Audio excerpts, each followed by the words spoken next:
এটা প্র্যাকটিস সেশনের শুরু হলো। হ্যাঁ, জি আপনার যে কোশ্চেনটা ছিল বলেন আবার। তাহলে আমরা ভিডিও সাপোর্টটা কি আজকে রাতে বা কালকে সকাল থেকে পাবো, তাই না? হ্যাঁ, ভিডিওর এই লিংকে আপনারা পাবেন ভিডিওর ইয়েগুলি, ফোল্ডারগুলি। এটা ক্লাস 1 নামে ফোল্ডারে আসবে। ওইটার মধ্যে 4-5টা ভিডিও থাকবে, মানে যতগুলি ভিডিও আমরা জি জি পার্ট পার্ট করে তো ভিডিওগুলি করা, জি তো ওগুলি পার্ট এবং ওগুলি লেবেলিংও করা থাকবে, যে এটা হচ্ছে এটা হচ্ছে সিকোয়েন্স, এটা হচ্ছে প্রিন্টালেন, এগুলো করা থাকবে। ক্লাস 01 নামে থাকবে এখানে ফোল্ডার। তো নেক্সট ক্লাস আমাদের শুরু হবে ডিউ টাইমে, আর শেষ হবে মাঝখানে যে 1 ঘন্টার ব্রেক আছে, এর আগে আমাদের মূল টপিক শেষ হবে, আর 1 ঘন্টা ব্রেকের পরে প্র্যাকটিস সেশন। আপনি কি ওই যে স্কেপ সিকোয়েন্সের যে এক্সাম্পলটা দিতে এটা ওকে।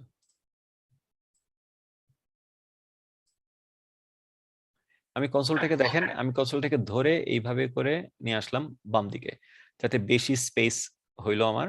এখন একসাথে আমি অনেক বড় কিছু করে দেখতে পারি, তাই না? এই সোর্স কোড এবং আমি যেটা এখানে ড্র করছি, ড্রয়িং গুলি সব আপলোড থাকবে ফোল্ডারে, আপনারা ফোল্ডারে পাবেন সব। ফোল্ডার মানে তো ওই স্কাই ও গুগল ড্রাইভ। আর স্কাই আইটি স্কুলে যাবেন অ্যাসাইনমেন্ট করার জন্য। সাপোর্ট টিমের মধ্যে সবাই থাকবেন, সাপোর্ট আপনাদের সব বুঝাই দিবে কিভাবে স্কাই আইটি স্কুলে যাবেন, কিভাবে অ্যাসাইনমেন্ট গুলো করবেন, সাবমিট কিভাবে করবেন। যে কোনো প্রবলেম আপনি সাপোর্ট টিমের মধ্যে করবেন, সাপোর্ট যখন কল করবে তখন সাপোর্টের মধ্যে থাকবেন। আচ্ছা বেলাল ভাই, তাহলে আমি এই যে ভিডিওর সবগুলো আমি পাবো তাহলে গুগল ড্রাইভ? জি গুগল ড্রাইভে না? হ্যাঁ, ওইখানে গেলেই পাবেন। হোমওয়ার্ক এই ইয়াতে পাবেন, স্কাই আইটি স্কুলে সব আমাদের ইয়াতে, মানে হোয়াটসঅ্যাপ গ্রুপের মধ্যে এগুলো সব ইনফরমেশন গুলি আস্তে আস্তে জাস্ট ফলো করলে হবে গ্রুপের মেসেজগুলি। মাঝখানে একজন কোশ্চেন করছিলেন, কি করলেন কোশ্চেনটা? বলতে চাচ্ছিলাম যে আপনার স্ক্রিনটা কি এখন ব্রেক টাইম যে বলছেন কিছুক্ষণ দিবেন তারপরে প্র্যাকটিস সেশন হবে, এই ব্রেক টাইমের সময় কি আপনার স্ক্রিনটা ওপেন থাকবে কি? ও না, প্র্যাকটিস সেশনে এক একজন স্ক্রিন শেয়ার করবে। হ্যাঁ, কেউ একজন এগুলিকে স্ন্যাপশট করতে পারেন, স্ন্যাপশট নিয়ে ফোল্ডারে রাখতে পারেন। তো এখন তো প্র্যাকটিস চলবে, এখন সবাই তো একজন একজন করে স্ক্রিন শেয়ার করবে, তারপরে তাদের প্রবলেমগুলি ফেস করবে, সবাই অ্যান্সার করবে, ওই প্রবলেমগুলি ফিক্স করবে, এরকম এইভাবে প্র্যাকটিস সেশনটা হবে। হ্যাঁ বলেন। এই যে আমার যেটা আমি নতুন ক্রিয়েটে জাভা প্রজেক্ট দিলে সেটা বলতেছে যে অলরেডি একটা নেম এক্সিস্ট করতেছে, এই সলিউশনগুলি এখন হবে। ওকে, আরেকজন কে, সঞ্জু কি বলছেন? আমি ভাইয়া মাহবুবা বলছিলাম। হ্যাঁ বলেন। আমার না স্ক্রিনটাই ওপেন করতে পারছি না ভাইয়া। ওকে, হ্যাঁ, এখন সব ধরনের প্র্যাকটিস ইয়াগুলি এখন হবে, এখন আপনারা শেয়ার করেন।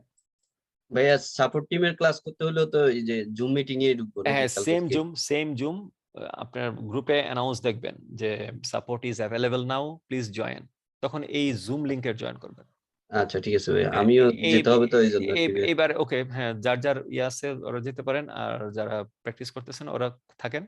হ্যাঁ থ্যাংক ইউ ভাই, আসসালামু আলাইকুম। হ্যাঁ বেলাল ভাই, আমি তো মানে প্রতি ক্লাসটাই শনিবার দিন আমাদের প্রতি শনিবার দিন 10টায় আপনাদের। হ্যাঁ EST 10টা, ঠিক আছে। তো প্র্যাকটিস সেশন যদি কোনো রকম না পারি, ডাক আসতেছে বাইরে যাওয়ার বারবার। হ্যাঁ, যান বা সাপোর্টে থাকেন এবং একটু আবার ভিডিওগুলি করেন, রিভিউ করেন। জি ঠিক আছে, ওকে, থ্যাংক ইউ। ভালো হয়ে যান। আর যাদের প্রবলেম আছে ফেস করেন একজন করে, হ্যাঁ শেয়ার করেন। কি শেয়ার করছেন এটা? স্কাই আইটি স্কুলে আমাদেরকে ওইখানে অ্যাকাউন্ট ক্রিয়েট করতে হবে প্রথমে, রাইট? হ্যাঁ, স্কাই আইটি স্কুলে অ্যাকাউন্ট ক্রিয়েট করতে হবে, এটা সাপোর্ট টিমের মধ্যে এটা করে ফেলেন। এখন আগামী 2 দিন স্কাই আইটিতে যান না, এখন আগামী 2 দিন শুধুমাত্র আমার ভিডিওর উপর থাকেন এবং স্টাডি করেন আমার ভিডিওর উপর। ওকে, হ্যাঁ, 2 দিন পরে স্কাই আইটি। ওই যে আমি যেভাবে ক্লাস উইকের যে প্ল্যানিংটা দিলাম, ওই প্ল্যানিং মোতাবেক আগাবেন সবাই। এইবার দেখান কার কার কি প্রবলেম হচ্ছে। কানাডার কেউ থাকলে একটা নক দেন। Thank you. আপনি গ্রুপে একটা মেসেজ দেন কানাডার কেউ আছেন কিনা। দিয়েছি ভাইয়া। আচ্ছা দিয়েছি। ওকে, ভেরি গুড। হ্যাঁ, একজন করে শেয়ার করেন। আমার স্ক্রিনটা কি দেখতে পাচ্ছেন? হ্যাঁ, হোসেন শাফি, জি ভাই, আপনি এনিটেক্স শো করে রাখছেন। তাহলে এখন আচ্ছা ঠিক আছে, এখন হ্যাঁ ঠিক আছে, এবার আপনি কি করছেন? এটা প্রজেক্ট হ্যালো দিছেন, কিন্তু হ্যালো নামে তো একটা প্রজেক্ট আছে, নতুন কিন্তু প্রজেক্ট সেটা হ্যালো কিন্তু নামে আমি হবে ডিলিট না। করে দিচ্ছি, বাট না না ডিলিট করেন, ওই যে বাম পাশে তো আছে, উপরে লেখাই আছে যে আপনি করেন এটাকে প্রজেক্ট অন্য নাম দেন, প্রজেক্ট সেকেন্ড প্রজেক্ট, আচ্ছা প্রজেক্ট স্টেটমেন্ট দেন এসটিএমটি, পিআরও জে এসটিএমটি, এসটিএমটি বড় ক্যাপিটাল এটা দেন এস, ক্যামেল কেসিং হবে প্রজেক্ট নেম ক্যামেল কেসিং, এসটা শুধু ক্যাপিটাল, এসটি ছোট, হ্যাঁ এসটি, আচ্ছা ঠিক আছে দেন একটা দিলে হবে। ওকে এটা কি বড় হাতে দেবো?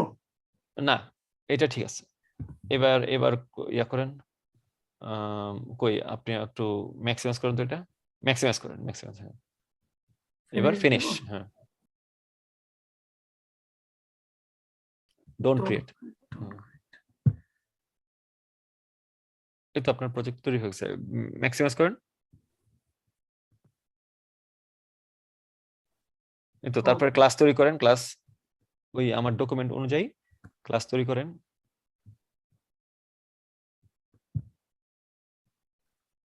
ওকে ক্লাসের নাম দেন ক্যাপিটাল লেটার দিয়ে এসটিএমটি লেখেন, এই সোর্স ফোল্ডারের এখানে? না না না নিচে নিচে নেমে আচ্ছা আমি হচ্ছে এখানে আপনার ইয়েটা, নেম 3 নম্বরে, হ্যাঁ এই যে রাইট পাইছি।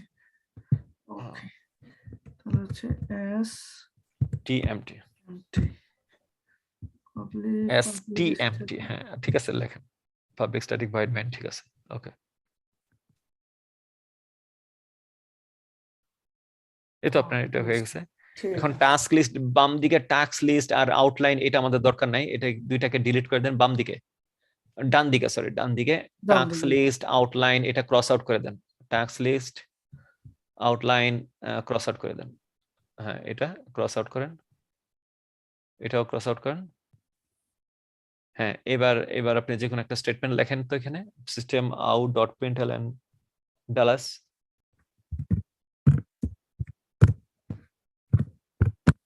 প্রিন্ট এলএন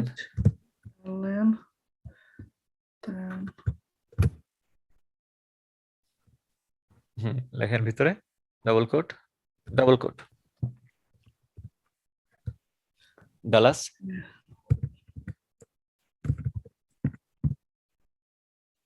হ্যাঁ সেমিকোলন দেন, রান করেন, রান করব। র্যাপিড টাইপিং টিউটর প্রতিদিন 1 ঘন্টা করে করবেন, সকাল 1 ঘন্টা বিকাল 1 ঘন্টা, অবশ্যই কিন্তু করবেন এই মাসটা, সকাল 1 ঘন্টা বিকাল 1 ঘন্টা র্যাপিড টাইপিং টিউটর, বুঝছেন তো কোডটা? জি আমি ডাউনলোড করে ফেলছি অলরেডি। হ্যাঁ গুড, তাহলে সকালে 1 ঘন্টা বিকাল 1 ঘন্টা করবেন কিন্তু। ওকে তাহলে হ্যাঁ এক্সেলেন্ট, ঠিক আছে আপনারটা হয়েছে। এবার আরেকজন শেয়ার করেন, ভাইয়া আমারটা good। হ্যাঁ করেন, রান করেন, ওকে রান করছেন না, আপনি ওই যে টাস্ক লিস্ট আর আউটলাইন এটা বন্ধ করে দেন, আমি যখনই আরেকজনের মেশিনে দেখাবো ওরকম করে আপনারটাও ইয়া করে দিবেন, এই যে না শেয়ার বন্ধ করেন না তো, আপনি আবার ইয়া করেন শেয়ার করেন, আপনার ডান দিকে টাস্ক লিস্ট আর আউটলাইন বন্ধ করে দেন, এই সবাই একই কাজ করেন, দেখা দেখি উনি যেভাবে করতেছে, টাস্ক লিস্ট দেখেন ডান দিকে টাস্ক লিস্ট ক্রস করেন, হ্যাঁ ক্রস করেন, আউটলাইনও ক্রস করেন, আর নিচে কনসোলের বাম পাশে ডিক্লারেশন জাভা ডক প্রবলেম এগুলো সব ইয়া করেন, ক্লোজ কনসোল শুধু থাকবে ডিক্লারেশন, হ্যাঁ ওকে। এগুলো আমি নতুন করে করলাম, এগুলো সব ঠিক আছে না এটা ঠিক আছে, এই তো আপনার এখানে অনেক জায়গা চলে আসলো না, ওকে তাহলে এখন বুঝছেন তো না? জি জি ভেরি গুড, আপনি মনিটরে কাজ করতেছেন না, এক্সট্রা মনিটরে? জি এক্সেলেন্ট, এই তো কত লাইন চলে আসছে, কত মানে ফ্লেক্সিবিলিটি আসছে, হ্যাঁ very good excellent, thank you. আরেকজন শেয়ার করেন, অন্য কেউ শেয়ার করেন, আমি করলাম। হ্যাঁ করেন। আচ্ছা যদি এরকম হয় যে জাভা আউট ইয়া হয়ে গেছে, এখান থেকে চলে গেছে, তখন আপনি আমাকে অ্যালাউ করেন, এই যে ইয়া করেন অ্যালাউ করেন, ওকে হ্যাঁ ঠিক আছে। তো এখন এই জাভাটাকে আমি কিভাবে আনবো, এখানে দেখেন সবার ডান দিকে আমার মাউসটা দেখতেছেন সবাই, এখানে রাইট ক্লিক করবেন, এখানে রিসেট, এখানে রাইট ক্লিক দেন রিসেট পার্সপেক্টিভ, মানে পার্সপেক্টিভ মানে এনভায়রনমেন্ট। আমি এই জাভা এনভায়রনমেন্টটাকে রিসেট করব, মানে আগে যেভাবে ছিল শুরুতে যেমন ছিল এরকম। রিসেট করার পরে চলে আসলো। তারপরে আপনার কোনটা ছিল লেটেস্ট প্রজেক্ট, উপরেরটা না নিচেরটা? এটা। সো এটা, আচ্ছা এটার মধ্যে কোনো একটা ক্লাস তৈরি হয় না। আচ্ছা আমি তাহলে একটা প্রজেক্ট তৈরি করে দিই এখানে, ডিলিট। ওকে, সো এখানে হচ্ছে আমাদের এসআরসি আছে, তাহলে এখানে একটা ক্লাস তৈরি হবে। ক্লাস তৈরিতে আমি বলতেছি হ্যালো, ক্লাসের নাম, আর finish, public static void main finish. তাহলে এটা হবে আমার উইন্ডো। তারপরে system dot out dot print hello, run. এটাকে আমি অলওয়েজ দিব যে সবসময় সেভ রাখতে, তাহলে আর নেক্সট টাইম আমাকে শো করবে না, আউটপুট হয়ে গেল। তাহলে এই আউটলাইন আমার এখানে দরকার নাই, আমার এই কনসোলটাই শুধু দরকার, কনসোল। আর এখানে ডিক্লারেশন, জাভা ডক, এগুলি আমার একটাও দরকার নেই। আমি এটাকে কনসোলে করে দিলাম, এটা এইখানে নিয়ে আসলাম কনসোলটাকে। এখন আমি আমার ইচ্ছা মতো আমি এখানে প্রজেক্ট তৈরি করব আর কাজ করব। এখন এই যে আমি রান করব আর কাজ করব। আপনি এবার লেখেন কোন একটা অ্যাড্রেস লেখেন, তাহলেই হবে। ঠিক আছে, এখন আপনার কাজ করবে। ওকে।